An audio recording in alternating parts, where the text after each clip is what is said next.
కొంచెం స్పీకర్ దగ్గర. లూకా సువార్త దేవుని వాక్య ధ్యానంలోకి వెళ్దాము.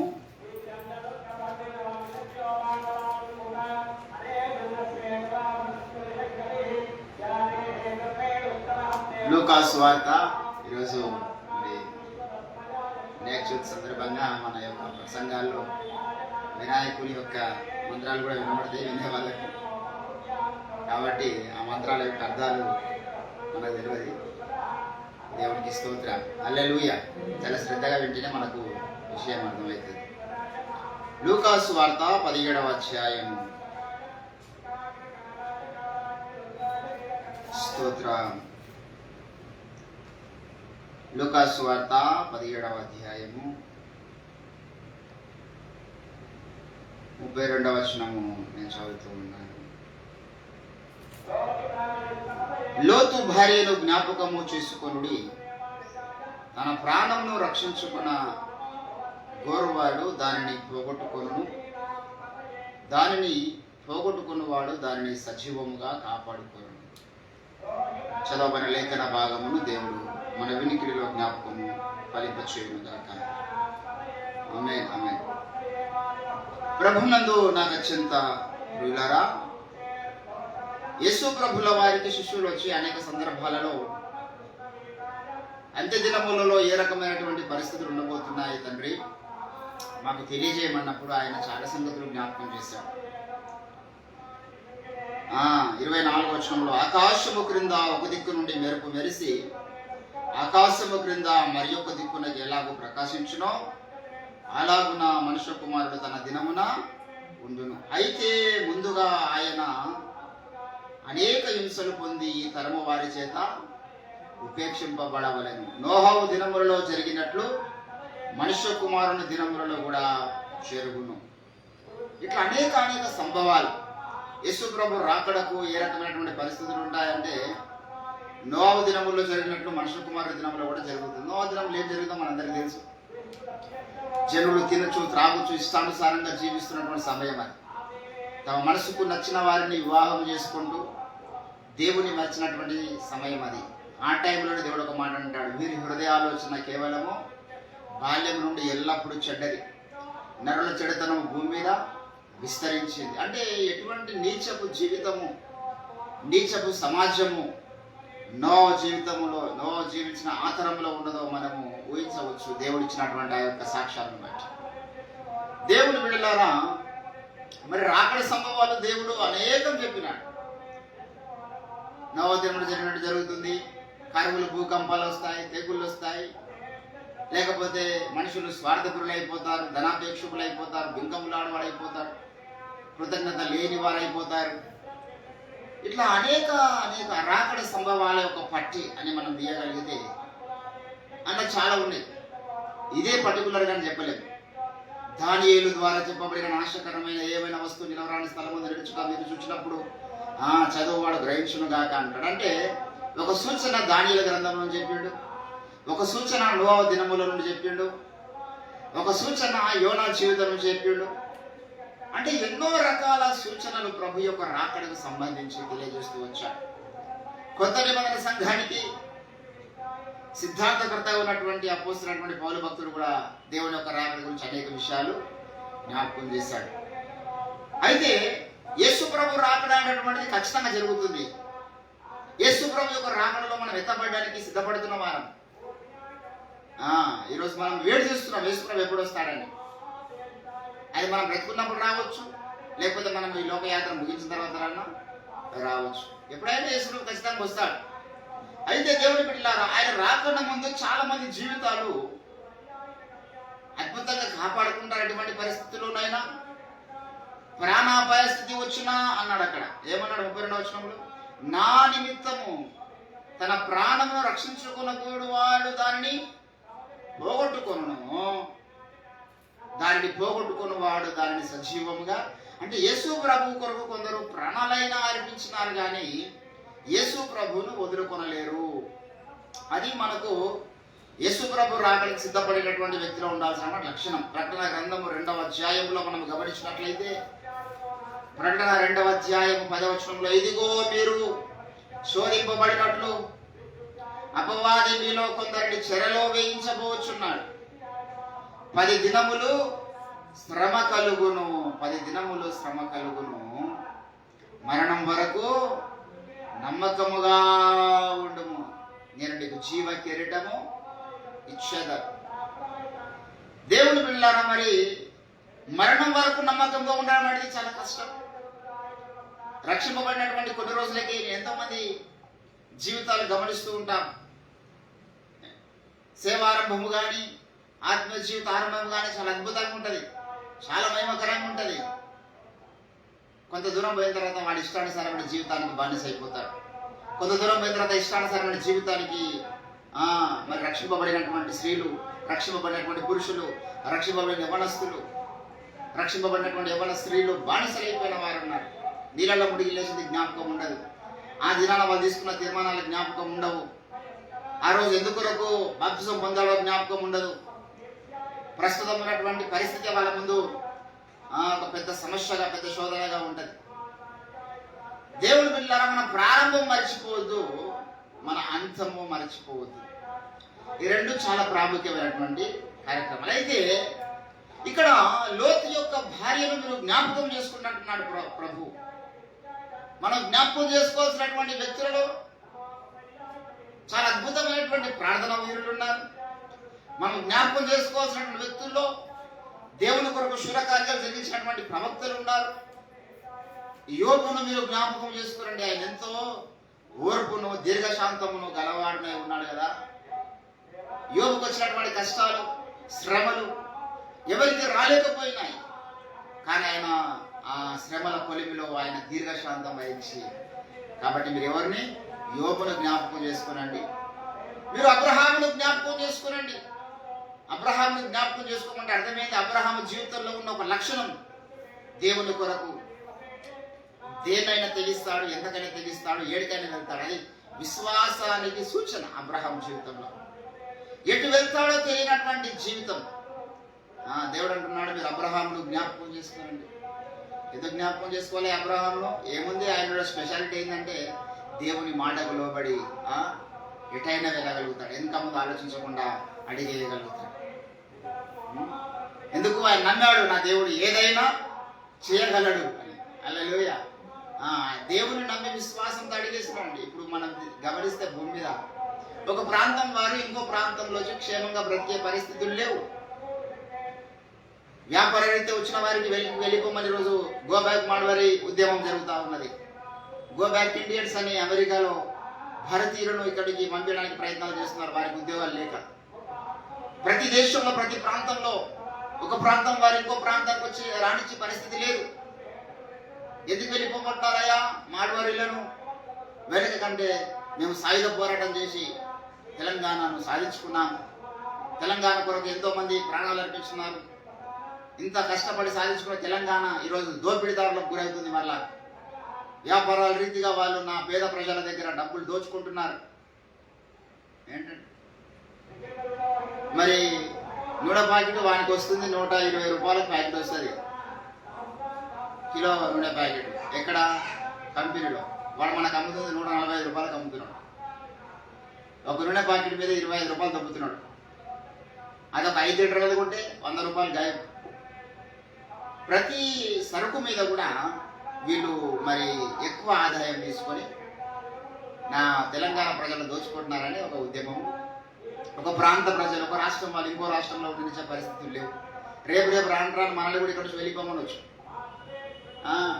మీరు మీ డిస్టిక్ వెళ్ళండి, డిస్టిక్ విభేదాలు రావచ్చు, డిస్టిక్లో మండల విభేదాలు రావచ్చు, లాస్ట్ వస్తే గ్రామానికి పరిమితం కావచ్చు. భారతీయ చట్టం ప్రకారము భారతదేశ పౌరుడు ఎవడైనా ఎక్కడైనా పోయి ఏ వ్యాపారమైనా చేయొచ్చు, ఎక్కడైనా బతకొచ్చు. రాజ్యాంగంలో కూడా చట్టాలు ఆ రీతిగా ఉన్నాయి. దేవుడి బిడ్డలారా, ఇంత మరి పరిస్థితులు ఈనాడు ఉన్నాయి కదా. అబ్రహాము జీవించిన కాలంలో అతను లేచి నేను చూపిస్తున్న దేశానికి వెళ్ళమంటాడు దేవుడు.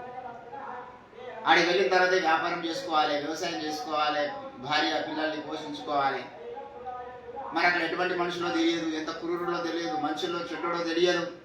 కానీ అబ్రహాంకు దేవుడు చెప్పిన మాటకు లోబడి అక్కడికి వెళ్ళిన తర్వాత అబ్రహాంకి అంటాడు, నీ కుమారుడు నాకు బలిగా అర్పించమంటాడు దేవుడు.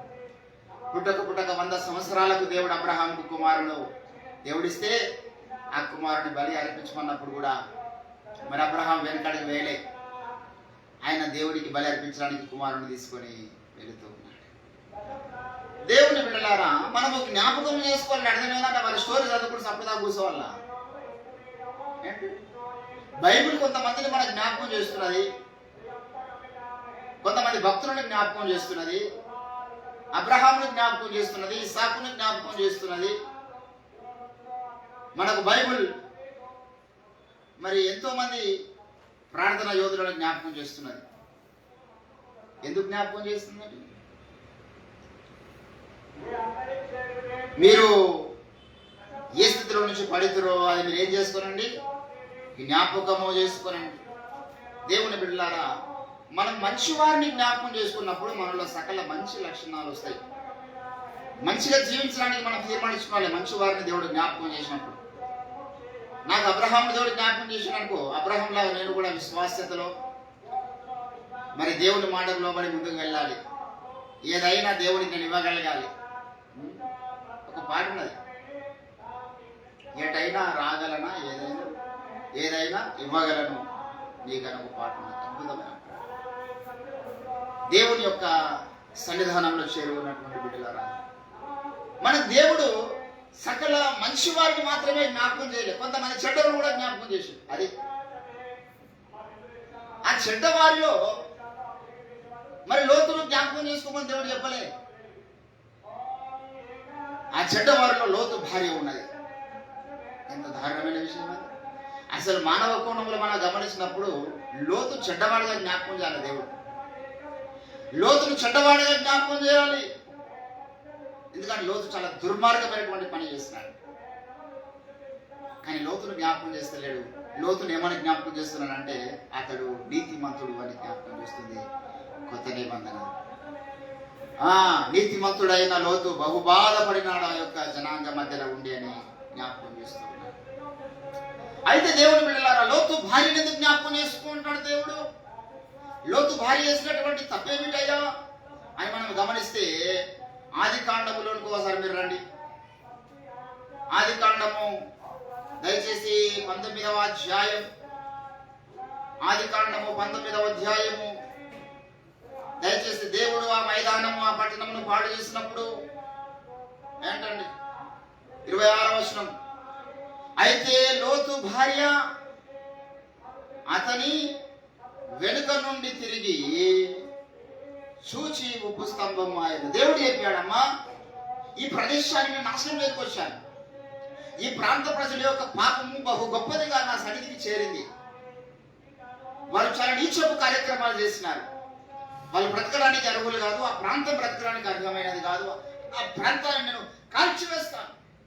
అది దేవుడు అన్నటువంటి మాట. దేవుడు ఒక ఉగ్రత దిగి వచ్చింది సొదొమ గొమొర్రా పట్టణం మీదకి. ఆ సమయంలో ఈ కుటుంబాన్ని దేవుడు కనికరించినాడు. నీతిమంతుని అబ్రహామును బట్టి కనికరించినాడు. కనికరించినప్పుడు లోతు భార్య అక్కడ ఏ రకమైనటువంటి తప్పు చేస్తున్నదిగా మనకు దేవుడు చెప్పలే. అంతకుముందు కూడా ఆ ప్రాంత ప్రజలు వచ్చి నీ యొద్ద ఉన్నటువంటి ఆ మనుషులతో మేము పాపం చేస్తాం, వారిని వెలుపలికి రప్పించమన్నప్పుడు లోతు అన్నాడు, పురుషుని ఎరగని 2 కుమార్తెలు నాకు ఉన్నారు. మీకు ఒకవేళ ఇష్టమైతే నా కుమార్తెలు తీసుకొని వెళ్ళండి, కానీ నా ఇంటికి వచ్చిన మనుషులను మీరు ఏమీ అనకూడదు. ఏంటంటే ఆ సందర్భాలలో ఎక్కడ లోతు భార్య గురించి ప్రస్తావన లేదు. లోతు భార్య చాలా అద్భుతమైనటువంటి జీవితం జీవించిందేమని మనం అనుకుంటున్నాం. కానీ లోతు భార్యలో ఉన్నటువంటి ఒక లోక సంబంధమైనటువంటి ఆలోచన ఏంటంటే అస్తమానం ఆమె వెనుకకు మరి చూసే లక్షణం ఉన్నది. దేవుడు అన్నాడు, మీరు వెనుకకు మరి చూడొద్దు, మీరు ముందుకే చూస్తూ వెళ్ళాలి. Go forward, go forward. కొంతమంది జీవితంలో వెనకకు మనం చూసే లక్షణం ఉంటుంది. ఇది వారిని ఏం చేస్తుందంటే పరమభ్రష్టుల్ని చేస్తుంది. వారు దేవుని యొక్క రాకడలో మిస్ అయిపోయే విధంగా చేస్తుంది. ఏంటండి, పొందుకున్నవు రక్షణ నీవు పోగొట్టుకోకు, శైలన గారు రాసినటువంటి ఒక పాట. దేవుని బిడ్డలారా, మనం అనుకుంటాం ఒక మనిషిని మరి ఏదో పెద్ద పెద్ద పాపాలు మన దృష్టికి వస్తాయి, కానీ అరే భయ్, నేను ఒకప్పుడు విడిచిపెట్టి వచ్చినటువంటి పాపాలు, ఒకప్పుడు నేను విడిచిపెట్టి వచ్చినటువంటి స్నేహాలు, ఒకప్పుడు నేను విడిచిపెట్టి వచ్చినటువంటి సమస్తము నాకు జ్ఞాపకం వస్తున్నది కదా. వాటి వైపు మన మనసు వెళ్ళకూడదు. ఈ లోక సంబంధమైన సైతాన్ని ఏం చేస్తారంటే ఎప్పుడు అస్తమానానికి అవే గుర్తు చేస్తారు. లాస్ట్కి వస్తే వాడు వాడి పాట అంతా ఎప్పటికీ ఏం తెలుసా, నీ దగ్గర వచ్చి వాడు షోలో వాడే పాట ఏంటంటే గుర్తుకొస్తున్నాయి అనే సినిమా. ఆటో ఏది స్వీట్ మెమరీస్ సినిమా ఉంది, రవితేజ గారు అందులో ఉంటుంది. ఎప్పుడు గుర్తుకొస్తున్నాయి, నీకు ఇది గుర్తు చేయడం, అది గుర్తు చేయడం, నీ స్కూల్ని గుర్తు చేసుకో, నీ ఇది గుర్తు చేసుకో, నీ అది గుర్తు చేసుకో. ఏంటంటే నీ గతమును జ్ఞాపకం చేసేవాడు సాతాను. ఎందుకు? నీ మైండ్ వాడి గతంలోనే మళ్ళించాలి. దేవుడు అంటాడు, మీరు గతమును చూడకండి, వెనుకున్న వాటిని మరవండి, మీరు పైన వాటిని దృష్టి పెట్టండి. ముందు చూపు ఉండాలి, వెనుకకు మళ్ళీ చూడకుండా ముందుకు సాగిపోయే లక్ష్యం లేకుండానంటే నువ్వు బలమైన దర్శనంగా ఉండాలి. దేవుని బిడ్డలారా, ఇక్కడ లోతు భార్యను జ్ఞాపకం, అంత్యకాల సంభవాలలో ప్రమాదకరమైనటువంటి ఒక సంభవాన్ని దేవుడు మనకు జ్ఞాపకం చేస్తున్నాడు. ఏం జరుగుతుంది ప్రభు అంత్య దినాల్లో? ఏ రకమైన పరిస్థితులు రాబోతున్నాయి ప్రభు అంత్య దినాల్లో? అంటే నోవా దినములు జరిగినట్టు జరుగుతుంది, మనుష్య కుమార్ దినములు జరిగినట్టు జరుగుతుంది. కరువులు, భూకంపాలు, తెగుళ్ళు వస్తాయి. ఇవన్నీ okay, it's okay, everything fine. కానీ ఏమన్నాడు? ఆ మధ్యలో లోతు భార్యను ఇచ్చినాడు. ఆమెను ఒకసారి జ్ఞాపకం చేసుకున్నాయి. బిలాము సేవా జీవితం ఎంత అద్భుతంగా ప్రారంభించబడింది, ఎంత జీవితం ఆయన పరీక్షలే ప్రారంభించినాడంటే, అన్య కుటుంబంలో నుంచి రక్షింపబడినటువంటి వ్యక్తి అయినప్పటికీ నిర్గమకాండ సంఖ్యాకాండము దయచేసి 24వ అధ్యాయములో ఎటువంటి సాక్ష్యం ఉన్నదండి బిలాముకు. 2వ వచనములో బిలాము కన్నులెత్తి ఇశ్రాయేలీయులు తమ తమ గోత్రముల చొప్పున దిగినుట చూచినప్పుడు దేవుని ఆత్మ అతని మీదికి బలముగా వచ్చెను. అతడు ఉపమాన రీతిగా ఇతరును బియోరు కుమారుడు బిలాముకు వచ్చిన దేవోక్తి, కన్నులు తెరిచిన వానికి వచ్చిన దేవోక్తి, సర్వశక్తుని దర్శనము మామూలు విషయమా? మామూలు విషయమా? దేవుడు ఎప్పుడు పిలిస్తే అప్పుడు ఈయన గదిలోకి వస్తున్నాడు. యేసు ప్రభు గురించి ప్రవచించినటువంటి ఒక ప్రవక్త బిలాము 15వ వచనములో ఆయన ఉపమాన రీతిగా ఇట్లా నేను బియోరు కుమారుడైన బిలాముకు వచ్చిన దేవోక్తి, కన్నులు తెరిచిన వానికి వచ్చిన దేవోక్తి, దేవవాక్కులు వినిన వాని వార్త, మహోన్నతుని విద్య జరిగిన వాని వార్త. అతడు సర్వశక్తుడై, అతడు పరవశుడై, కన్నులు తెరిచిన వాడై సర్వశక్తుని దర్శనము పొందెను అంటున్నాడు. ఆయనను చూచుచున్నాను గాని ప్రస్తుతం ఉన్నట్టు కాదు, ఆయనను చూచుచున్నాను గాని సమీపంగా ఉన్నట్టు కాదు. నక్షత్రము యాకోబులో ఉదయించును, రాజదండము ఇశ్రాయేలులో లేచును, అది మోయాబు ప్రాంతము కొట్టును, కలహ వీరులందరికీ నాశనము చేయును. యేసుక్రీస్తు యొక్క జన్మ గురించి, యేసుక్రీస్తు యొక్క రాకడ గురించి ప్రవచించినటువంటి ప్రవక్త బిలాము ఎంత ఉన్నతమైన సాక్ష్యం. అన్య కుటుంబంలో జన్మించినాడు ఈయన. లేవీయుడు కాదు, యూదా జనాంగంలో జన్మించిన వ్యక్తి కాదు, అన్యుడుగా జన్మించినటువంటి ఆ వ్యక్తికి దేవుడు కనికరించి రక్షణ ప్రణాళికలోనే పిలిచి దర్శనమిచ్చి ఆయన ద్వారా కొన్ని వాక్కులు ప్రవహింపజేసి ప్రవచనాలు చెప్పించి ఇంత ఉన్నతమైన స్థానం ఆయన దేవ దర్శనంలో ఉన్నప్పుడు కోరుకున్నాడు. దేవా, నాకు నీతిమంతుని మరణము వంటి మరణము కావాలి.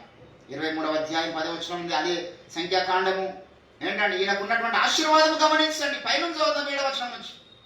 అప్పుడు బిలాము ఉపమాన రీతిగా ఇట్లను, ఆరాము నుండి బహలాకు తూర్పు పర్వతము నుండి మోయాబు రాజు నన్ను రప్పించి, రమ్ము, నా నిమిత్తము యెహోవా యాకోబును శపించుము. ఆయనను ఎవరిని శపించగలను? దేవుడు శపించలేదే.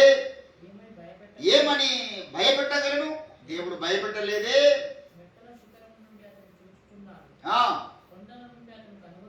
అతన్ని కనుగొనుచున్నాను.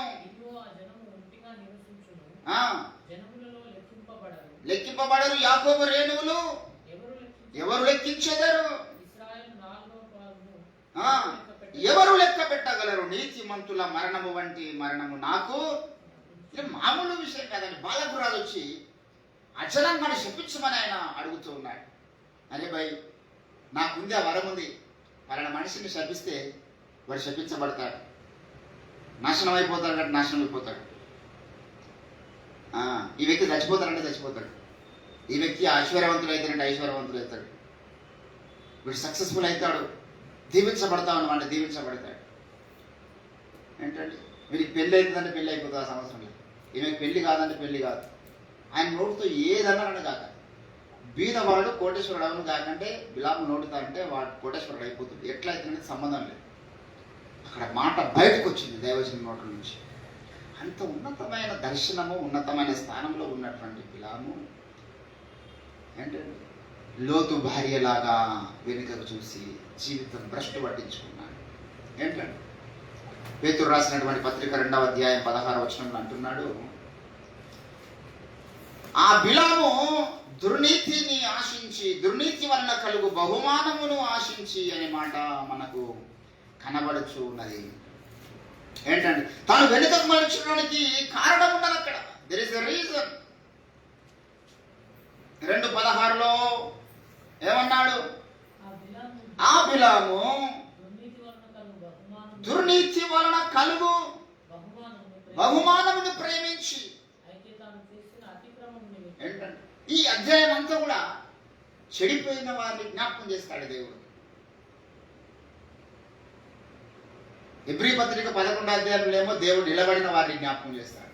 ఇంత గొప్ప సాక్షి సమూహం మేము వల్లే మనల్ని ఆవరించి ఉన్నది కదా, వారి వైపు మనం చూస్తూ ముందుకు సాగుదాం అని చెప్పాడు. ఇక్కడ ఏమంటున్నాడంటే అస్థిరులైన వారి జాబితాలంటిది.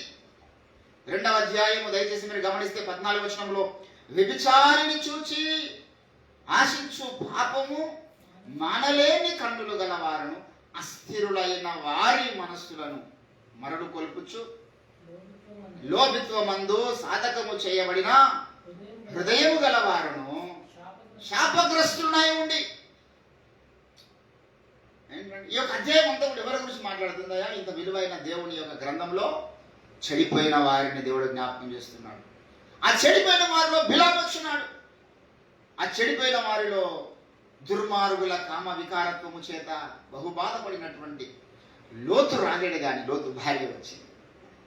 ఈరోజు దేవుని బిడ్డలారా మనము గమనించాలి, మన మన మనస్సులో కానీ మన హృదయంలో కానీ ఏదైనా కొంత వెనుక మనం చూసి అలవాటు ఉన్నదా? నేను యేసుప్రభుని నమ్మకన్నా ముందు విపరీతంగా తాగుతుండే, మందు తాగుతుండే. యేసుప్రభు నమ్మిన తర్వాత ఇప్పటికీ నేను దాన్ని టచ్ చేయను. ఈవెన్ నాకు దాని స్మెల్ కూడా పడరాదు. నేను బాక్సింగ్ మిషన్ వాళ్ళ కొందరు మళ్ళా అంతకుముందు తాగేవాళ్ళు తర్వాత కూడా మళ్ళీ తాగుతున్నారు. ఎంత దారుణం అండి! లోతు భార్య ఉన్నటువంటి జోన్లో ఉన్న వాళ్ళు కాదా? దర్శనమును చాలా అద్భుతంగా దేవుడి కొరకు ప్రారంభించి, దర్శనం గల మనుషులుగా ప్రారంభించి దేవుడి కొరకు బతుకుతామనే తీర్మానాలు తీసుకున్నటువంటి స్థితి ఎటు మాయమైపోయింది. లాస్ట్కి వస్తే మళ్ళా వెనుకకి మళ్ళీ చూడడం, వెనుకకి మళ్ళీ చూడడం. ఎంతోమంది జీవితాన్ని దేవుడు పెట్టినారా? దేవుడు అద్భుతంగా వాడుకుంటాడు రా నాయన. నేను ఎంతోమందికి ప్రవచించాను. నా ద్వారా దేవుడు ఆ సమయంలో అనిపించింది, అద్భుతంగా వాడుకుంటున్నాయా. నువ్వు ఉన్న స్థలాన్ని విడిచిపెట్టు, నువ్వున్న ప్రాంతాన్ని విడిచిపెట్టు, నువ్వున్న స్నేహితులను వదిలిపెట్టు. అంటే దేవుడు వీళ్ళందరినీ వదిలిపెట్టాను తండ్రి, నా స్నేహితులను వదిలిపెట్టా, ఉన్న ప్రాంతాలు వదిలిపెట్టా, నన్ను వాడుకోండి. దేవుడు వాడుకోండి. ఏ ఒక్కడు కూడా ఇద్దరు యజమానులకు దాసుడిగా ఉండనేరాడు. దేవుడు వాడుకోవాలంటే మనం కొన్నిటిని విడిచిపెట్టాలి. లేకపోతే దేవుడిని వాడుకోకపోవాలి అనకూడదు. అనుకున్న లాభం లేదు. దేవుని అన్ని గొళ్ళాలని సుట్టుముటాన్ని మనము గట్టి త్రాళ్ళతో కట్టబడి నన్ను వాడుకో, నన్ను వాడుకో, నన్ను వాడుకో అంటే దేవుడు అంటాడు నేను వాడుకోవడానికి సిద్ధంగా ఉన్నా బాబు, నువ్వు ఆ కట్టలు ఎత్తుకుందా అంటాడు. కట్టబడి గట్టి తాళ్ళతో కట్టబడి వాడుకోవాలంటే ఎట్లుంటుంది అంటే సైకిల్ స్టాండ్ సైకిల్ దొరికినాడు. ఎంతసేపు దొరికినా లాభం లేదు. చాలా మంది సేవారంభంలో అన్ని బలంగా వెనక మళ్ళీ చూడకుండా ముందుకు వచ్చేవారు ఉంటారు చాలా దూరం. నేను ఎప్పుడూ ఒక ఎగ్జాంపుల్ చెప్తాను. ఒకసారి ఇంగ్లాండ్ దేశం ప్రాణిని చూడడానికి భారతదేశం నుంచి ఒక పిల్లి బయలుదేరిందండి ఇంగ్లాండ్ దేశ ప్రాణిని చూడడానికి.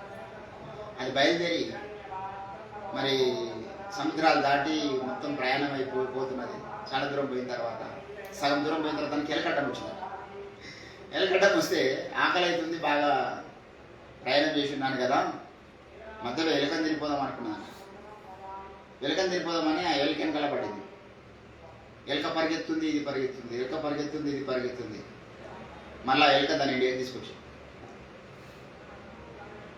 ఎక్కడి నుంచి బయలుదేరిందో మళ్ళీ అక్కడికి అట్లా భ్రష్టు పట్టిపోయి ఒక చిన్న ఎలుక లాంటి సమస్య, చిన్న ఎలుక లాంటి ఆకర్షణ, చిన్న ఎలుక లాంటి బంధాలు, బంధుత్వాలు, చిన్న ఎలుక లాంటి సిచ్యువేషన్స్, ఎంతో దూరం ఆత్మ జీవితంలో ప్రయాణమైన వారిని కూడా మళ్ళీ అదే వేగంతో వెనుకకు తీసుకొచ్చి ఊర్లో పడేసిన పరిస్థితి. కారణం ఏంటంటే వెనుకకు మరలి చూసే లక్షణం, దర్శనం వైపు చూడకుండా బిలాములాగా దుర్నీతిపరమైన విషయాల వైపు చూసే లక్షణం, శరీర వ్యామోహ వైపు చూసే లక్షణం. దేవుని బిడ్డలారా, దేవునికి అయిష్టమైన వాటి వైపు మనం చూడకూడదు. దేవునికి అయిష్టమైన వాటిలో కేవలం మనం ఎప్పుడు అనుకుంటాం మనం చేసే పాపాలు ఉంటాయేమనుకుని, అవన్నీ అయిష్టమైనవి. వ్యభిచారము దేవునికి అయిష్టము, త్రాగుడు దేవునికి అయిష్టము, జాగ్రత్తము దేవునికి అయిష్టము, అన్ని దేవునికి అయిష్టమైనవే. కానీ కొంతమంది దేవునికి అయిష్టమైన మనుషులు కూడా ఉంటారు. ఏంటండి, దేవునికి ఇష్టం లేని జాగ్రత్వాన్ని వదులుకున్నా, దేవునికి ఇష్టం లేని త్రాగుడును వదులుకున్నా, దేవునికి ఇష్టం లేని దీన్ని వదులుకున్నా, దాన్ని వదులుకున్నా అని చాలా మంది సాక్ష్యాలు చెప్తారు. దేవునికి ఇష్టం లేని మనుషుల్ని వదులుకున్నామా? దేవునికి ఇష్టం లేని స్థలాలు వదులుకున్నామా? దేవునికి ఇష్టం లేనటువంటి పరిస్థితులు మనం వదిలిపెట్టి రాగలుగుతున్నామా? ఏంటండి, మొన్నటి దినాన దైవజనులు లోహిరాయ్ గారు ఒక మంచి ఎగ్జాంపుల్ చెప్తున్నారు. రొమేనియా దేశంలో దేవుని నమ్ముకున్నందుకు కఠిన చిత్రహింసలు పెట్టేవాళ్ళంట. వారిని ఆ మంచు ప్రదేశాల్లో తీసుకెళ్ళి మంచుతో గడ్డగట్టినటువంటి నీళ్ళలో తువ్వి తలకాయ వరకు వారిని అందులో బాతి ఇక అది ఐస్తో కప్పేసినాడు కంప్లీట్గా. మెల్లమెల్ల రక్తం గడ్డగట్టిపోయి మనిషి ఉన్న పాటనే చచ్చిపోతాడు, రక్త ప్రసరణ జరగకపోతే. అట్లా బాటి, అరే బాయ్ ఇప్పుడు చెప్పండి, ఈశ్వరం మొదలు పెడతారా, మీకు అన్నిటికి బయటకు తీస్తాం, మీకు మంచి ఉద్యోగం ఇస్తాం, మీరు మీ భార్య పిల్లలు హ్యాపీగా బ్రతకచ్చు మా దేశంలో అని సైనికులు అక్కడ నిలబడి అంటా ఉన్న జరిగిన వాస్తవం ఇది. అంటా ఉంటే 10 మంది లైన్గా మంచు కొండల్లో అక్కడ పాతి ప్రశ్నిస్తున్న సమయంలో అందరూ కూడా పర్వాలేదు సార్, ఇట్లా సార్ మేము చచ్చిపోతాం, మా ప్రాణం పోతుంది, మరో 5 నిమిషాలు 10 నిమిషాలు మా ప్రాణం వెళ్ళిపోతుంది, పర్వాలేదు మేము వేసే దగ్గరికి వెళ్తాం కానీ యేసుప్రభుని వదిలిపెట్టామన్నారంట. ఆ కమాండర్ మాట్లాడుతున్నప్పుడు పక్కన ఒక సైనికుడు గమనిస్తున్నాడు. వాడు ఎప్పటి నుంచి అనుకుంటున్నాడు, క్రైస్తవులు ఏంది బాబు అసలు, ఎంత కొట్టినా ఎంత హింసించినా ఏం భయపెట్టినా వీళ్ళు అసలు యేసుప్రభుని వదిలిపెట్టారు, అంత స్పెషాలిటీ ఏముంది ఆయనలో అని వాడు ఎప్పటి నుంచో ఆలోచిస్తున్నాడు ఒక సైనికుడు. అయితే వీళ్ళందరూ తలకాయ పైకి లేపి ప్రభుని చూస్తున్నారన్నమాట. ప్రభువా మీ సన్నిధి మమ్మల్ని చేర్చుకోతాడు, ఈ బాధ మేము తట్టుకోలేకపోతున్నాం అంటున్న సమయంలో ఈ సైనికుడు కూడా పైకి చూసినాడు. పైకి చూస్తున్నప్పుడు ఈ 10 మంది కొరకు సిద్ధపరచబడ్డ కిరీటాలు కిందికి వస్తున్నాయి, కిందికి మహిమ కిరీటాలు వస్తున్నాయి. ఈ సైనికుడు చూస్తున్నాడు, ఆ కిరీటాలు చూస్తున్నాడు, వీళ్ళని చూస్తున్నాడు, కిరీటాలను చూస్తున్నాడు, వీళ్ళని చూస్తున్నాడు. అయితే అందులో ఒకడు వానికి చాలా ఇబ్బంది అయిందా, లేకపోతే భార్య పిల్లలు గుర్తుకొచ్చిరా, బంధువులు గుర్తుకొచ్చిరా, లోకంలో అనుకున్న ఇల్లు ఆస్తులు ఏం గుర్తుకొచ్చినా మనకు తెలియదు. ఒకడు మాత్రం, అయ్యా నా కొద్ద ఈ వేదన నేను తట్టుకోలేకపోతున్నా, నేను నా భార్య పిల్లలతో ఆగే బ్రతికినంత కాలము నాకు ఆ దేవుడు వద్దని చెప్పేశాను అన్న తర్వాత వాడిని బయటకు తీయడని చెప్పేసి కమెంటర్ చెప్తున్నాడు. అప్పుడు పక్కకున్న సైనికుడు చూస్తున్నాడు, పైన చూస్తూ ఉంటే 9 కిరీటాలు కింది దిగుతున్న ఒక కిరీటం పైకి పోతుంది. వెంటనే వాడు అన్నాడు, అరే వాళ్ళు పిచ్చోడు కాదు ఆయన, వాళ్ళ దేవుడు నిజమైన దేవుడు, సజీవుడు, వాళ్ళు నమ్ముతున్న దేవుడు సజీవుడు, ఆ జీవం గల దేవుడు నేను కూడా నమ్ముకుంటానని చెప్పేసి ఆ సైనికుడు వెంటనే కమాండర్ గారు చెప్పి, నన్ను ఆ స్థలంలో పాతి పెట్టండి, నన్ను ఆ స్థలంలో సజీవంగా మరణశిక్షకు అప్పగించండి, పర్వాలేదు అని వీడు వెళ్ళి ఆ చివరి దశలో ఒక 10 నిమిషాలు, ఒక 20 నిమిషాలు ఆ వేదన తట్టుకున్నాడు. ఆ కిరీటాన్ని వీడు 20 ఏళ్ళు 30 ఏళ్ళు దేవుని కొరకు బ్రతికి చివరి సమయంలో లోతు భార్యలాగా వెనుకకు మరి చూస్తున్నాడు, చివరి సమయంలో బిలాములాగా వెనుకకు మరి చూస్తున్నాడు. దేవుని బిడ్డలారా, పౌలు అంటాడు, మనం వెనుకున్న వాటిని లక్ష్య పెట్టొద్దు, వెనుకకు మళ్ళీ చూడదు ఆత్మీయ జీవితంలో. ఇలా చాలా మంది నా విచిత్రం అనిపిస్తూ ఉంటుంది. దేవుని నమ్మకం ముందు వాళ్ళు ఎన్నైనా పండుగలు చేసి ఉండొచ్చు, దేవుని నమ్మకం ముందు ఎన్నైనా పాపాలు చేసి ఉండొచ్చు. అసలు దేవుడు యెషోవా వచ్చిందే పాపను రక్షించడానికి. ఎంత ఘోరమైన, నేనే ఘోరమైన పాపని చెప్పుకుంటేప్పటికీ నేనేం పరిశుద్ధుని కాదు కదా రక్షింపబడకన్నా ముందు. ఎంత ఘోరమైన బ్రతకైనా బ్రతకొచ్చు. కానీ యేసు ప్రభు రక్తంలో పవిత్రపరచబడిన తర్వాత, పరిశుద్ధపరచబడిన తర్వాత, నీతిమంతుడిగా మార్చబడిన తర్వాత ఉన్నతమైన బహుమానం మీద దృష్టి పెట్టి ఆత్మజీవితంలో ముందుకు సాగాలి. ఒక గోల్ మనకు ఉండాలి. ఆ గోల్ యొద్దకు మనల్ని చేరడియకుండా ఎన్నన్న పరిస్థితులు సాతాను తీసుకురావచ్చు. ప్రాణాపాయ స్థితి రావచ్చు, కొన్ని ప్రాంతాలు విడిచిపెట్టి వెళ్ళిపోయే పరిస్థితి రావచ్చు. కొంతమంది మన జీవితంలోకి వెళ్ళిపోయే పరిస్థితి రావచ్చు. మనం కొంతమందిని విడిచిపెట్టే పరిస్థితి రావచ్చు. మనం కొన్ని నష్టపోయే పరిస్థితి రావచ్చు. ఎన్నన్నా రావచ్చు. ఈ నుంచి ఆడదాకా ఇప్పుడు ఈ నుంచి హైదరాబాద్ పోవాలండి, మధ్యలో ఎవరు ఎదురుగారా మనకి? ఎన్నో మాట్లాడొస్తాయి, ఇటు మాట్లాడాలి. ఎంతోమంది ఎదురవుతారు. కొంతమంది డైరెక్ట్గా మన మీద మనల్ని యాక్సిడెంట్ చేయడానికి వస్తారు. అక్కడ తప్పించుకోవాలి. ఇక్కడ రోడ్ మంచిగా ఉంది కదా, ఎర్రవాళ్ళ దిక్కు మంచి డాంబర్ రోడ్, కేసీఆర్ ఫామ్ హౌస్ కాడికి వేసి రోడ్ మంచిగా ఉంది, అక్కడ వెళ్తానంటే లాభం లేదు. అక్కడ ఘోరమైనటువంటి వ్యభిచార క్రియలు ఉండొచ్చు. ఇంకొంత ముందుకు పోయిన తర్వాత కొంత డబ్బు కనిపిస్తుంది కదా అని చెప్పేసి రైట్ సార్ పడతారంటే అక్కడ ఘోరమైనటువంటి ధనాపేక్ష గలవాడై చచ్చిపోయే పరిస్థితి ఉండొచ్చు. ఏ రూట్లో మనం మళ్ళీ అటు ఇటు మళ్ళీ చూడద్దు.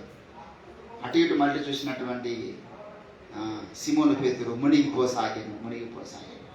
దేవుడు యేసు వైపు చూస్తున్నంత వరకు అద్భుతమైనటువంటి యాత్ర, అద్భుతమైనటువంటి ఆశీర్వాదం మనకు కలుగుతాయి.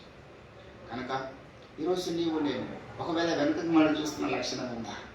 ఒకవేళ మన జీవితంలో ఏదైనా ఇంకా ఈ లోకంలో ఆకర్షించేది మనకేమైనా ఉన్నదా? లోక ఆకర్షణ వైపు మనం వెళ్ళకూడదు, లోక వ్యసనాల వైపు మనం వెళ్ళకూడదు. దేవుని బిడ్డలారా, ఆ ఎంజాయ్మెంట్ కొంతకాలం ఉంటుంది. అది ఏంటంటే చాలా అద్భుతంగా ఉంటుంది. ఇప్పుడు లోతు భార్య వెనుక మనం చూసిందంటే అంత ఎంజాయ్మెంట్ లేకుండా చూస్తుందా చెప్పండి? ఎంత ఆకర్షణీయమైనటువంటి పట్టణం ఆమె కనబడిందో, ఎంత ఆకర్షణీయమైనటువంటి వ్యవహారాలు అక్కడ ఉన్నాయో, ఎంత ఆకర్షణీయమైనటువంటి ఎంజాయ్మెంట్ అక్కడ ఉందో మనకు తెలియదు. మనము ఏదైనా ఆకర్షించకపోతేనే చూస్తామా చెప్పండి? రోడ్డు పండి వెళ్తున్నామంటే ఒక అందమైన అమ్మాయి కనిపిస్తున్నప్పుడు మనం ఆకర్షించబడతాం. వికారస్తులకు ఆకర్షించబడతాం. ఒక అందమైన అబ్బాయి కనిపిస్తే అమ్మాయిలు ఆకర్షించబడతారు. అందమైన దృశ్యాలు కనిపిస్తే అబ్బాయి ఎంత బాగుంది బిల్డింగ్ అని ఆకర్షించబడతాం. ఎంత బాగుంది స్థలం అని ఆకర్షించబడతాం. వెనకటి మళ్ళీ చూస్తుందంటే ఆమెకి ఏమి వ్యర్థమైనవి ఉన్నాయని కాదు, అక్కడ చాలా విలువైనవి కనబడ్డాయి. ఆమెకు విలువైన స్థలం అక్కడ కనబడింది, విలువైన తన ఇల్లు కనబడి ఉంటుంది, విలువైన తన సంపదలు, తన యొక్క సుఖము కనబడి ఉంటుంది. దేవుని బిడ్డలారా, ఆమె దైవజనుని యొక్క భార్య ఉండడానికి అనాథురాలు. లోతేమో వెనకకు మాట చూస్తలేదు, లోతేమో ముందుకు పరిగెత్తుతూ ఉన్నాడు దేవుని మాటకు లోబడి. ఈరోజు ఎంతోమంది క్రైస్తవులలో లోతు భార్య ఉన్నటువంటి స్థలములు, ఆ స్థితిలో చాలా మంది వెనక ముందు సాగిపోతారండి. మళ్ళీ మొగలు ఉంటారు, ఆడలు ఉంటారు, పాస్టర్లు ఉంటారు, పాస్టర్లు ఉంటారు, ధనవంతులు ఉంటారు, దళితులు ఉంటారు, తెల్లవాడు ఉంటారు, నల్లవాడు, అందరూ ఉంటారు. ఈరోజు దేవుని బిడ్డలారా, చాలా కష్టం ఏంటంటే భక్తి జీవితం అనేది సాధన చేసిన తెలుస్తుంది. సాధన చేయడం గెలవదా? ఎంత కష్టమయ్యా ఆత్మ జీవితము ముందుకు నడిపించుకుంటూ వెళ్ళడము. ఒక బండి ఇక్కడ నుంచి హైదరాబాద్ పోవాలంటే దాంట్లో 1000 రూపాయల పెట్రోల్ వేయాలి. మళ్ళా నుంచి నీకు రాదు, మళ్ళీ పెట్రోల్ కొట్టించాలి, మళ్ళీ పెట్రోల్ అయిపోతుంది, కొన్నిసార్లు ట్రబుల్ ఇస్తుంది. మరి మన జీవము అనేటటువంటి ఈ యాత్ర, దీనికి ఏం కావాలి? ముందుకు వెళ్ళాలంటే బలము కావాలి, అభిషేకం కావాలి, విశ్వాసం కావాలి, పరిశుద్ధాత్మ నిపుణత కావాలి, స్థిరత్వం కావాలి, లోకం మీద ఎడబాటు కావాలి. ఈ యాత్రకు ఏ ఫ్యూయల్ అవసరం లేదా? చాలా మనకు ఎనర్జీ కావాలి. ఆత్మయాత్రలో ముందుకు వెళ్ళాలంటే ఎనర్జీ లేనోడు ఏదో ఒక కారణాలు, 1,00,000 కారణాలు ఉంటాయి వాడు తప్పిపోవడానికి. 1,00,000 రీజన్స్ చెప్పొచ్చు. నేను మమ్మల్ని పట్టించుకోవాలని ఒక రీజన్ చెప్పొచ్చు, లేకపోతే నాకు దైవజనుడు మంచిగా అనిపిస్తుంది ఒక రీజన్ చెప్పొచ్చు, నాకు విశ్వాసాలు నాకు పడరని ఒక రీజన్ చెప్పొచ్చు, నాకు ఆ చర్చి దూరంగా ఉందని ఒక రీజన్ చెప్పొచ్చు, నాకు పలానా స్థలంలో ఉద్యోగం వచ్చిందని ఒక రీజన్ చెప్పొచ్చు, లేకపోతే నాకు పలానా స్థలంలో నేను వివాహం చేసుకుని అక్కనే ఉండాలని ఒక రీజన్ చెప్పొచ్చు. ఎన్నో 100 కోట్లు చెప్పొచ్చు రీజన్స్. లోతు భార్య వెనుక మనం ఎందుకు చూసినావు తనని అడిగినామంట. ఆమె ఉపస్థాపం అయిపోయింది. అక్కడ అడుగుదామండి. రేపు పరలోక రాజ్యం పోయిన తర్వాత ఒకవేళ ఆమె పరలోక రాజ్యంలో కనబడితే మనము లోతు భార్యకు అడిగినాం అనుకో, మేడం గారు ఎందుకు వెనక మలిచారు చెప్పండి, మీరు అసలు ఏం మీ ఇంటెన్షన్ అని చెప్పండి అంటే మీరు చెప్తారు. రీజన్ లేకుండా వెనక మలిచి చూడదు కదా. బిలాము రీజన్ లేకుండా తప్పిపోయాడా? ఏంటంటే కయ్యను రీజన్ లేకుండా తప్పిపోయాడా? ఎవరైనా మీరు గమనించారు. కోరావుకు రీజన్ ఉంది, కయ్యనుకు రీజన్ ఉంది, బిలాముకు రీజన్ ఉంది, లోతు భార్యకు రీజన్ ఉంది. They have reason why they are stop their spirituality. ఈరోజు నీవు నేను మన ఎదుట ఎన్నో మార్గాలు సరైన మార్గాలుగా కనబడతాయి మనకు. సామెతల 16వ అధ్యాయం కొన్ని ఎదుట సరైన మార్గముగా కనబడుతున్నటువంటి క్రియ ఒకటి ఉండవచ్చు, కానీ చివరికి అది వానికి నరకానికి నడిపిస్తుంది. దేవుని బిడ్డలారా, ఈరోజు నీవు నేను మనం ఒక నూతన తీర్మానం తీసుకున్నాం. భక్తిహీనుల లక్షణము, అస్థిరులైన వారి లక్షణము చీటికి మాటికి వెనకని మళ్ళీ చూడడం. భక్తుల లక్షణం ఏంటంటే వెనుకున్న వాటిని మరవడం. హల్లెలూయా. వెనుకున్న వాటిని మరవడము, ఈ లోకమును పెంటతో సమానంగా ఎంచుకొనడము, పైన వాటి మీద దృష్టి పెట్టి ముందుకు సాగడమేమో భక్తుల లక్షణం అయితే, భక్తిహీనుల లక్షణమేమో చీటికి మాటికి వెనుకకు మరి చూడడం భక్తిహీనుల లక్షణం. ఇక్కడ అంటున్నాడు పేతురు రాసినటువంటి పత్రికలు మీరు గమనించినట్లయితే 18వ వచనంలో వీరును ఏంటండి, వీరి కొరకు గాఢాంధకారము భద్రపరచబడి ఉన్నది, వీరు వ్యర్థమైన డంబపు మాటలు పలుకుచు తామే శరీర సంబంధమైన దురాశలు గలవారై తప్పు మార్గం నడుచు వారిలో నుండి అప్పుడే తప్పించుకున్న వారి పోకిరి శ్రేష్ఠులకు మరలు కొలుపబడుచు ఉన్నారు.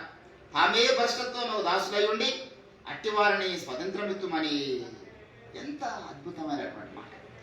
వాడే భ్రష్టుడు అయిపోతాడు, ఇంకోటి భ్రష్టుడు చేస్తుంది. నేను స్వాతంత్రం ఇస్తారా భయ్, నేను మంచోని చేస్తా, నేను చాలా అద్భుతంగా బలపరుస్తాను. అసలు నిజానికి వాడే భ్రష్టుడు అయిపోయినాడు. తామే భ్రష్టులు అయిపోయి ఇతరులకు ఏమి ఇస్తామంటారంటే స్వాతంత్రం ఇస్తాను.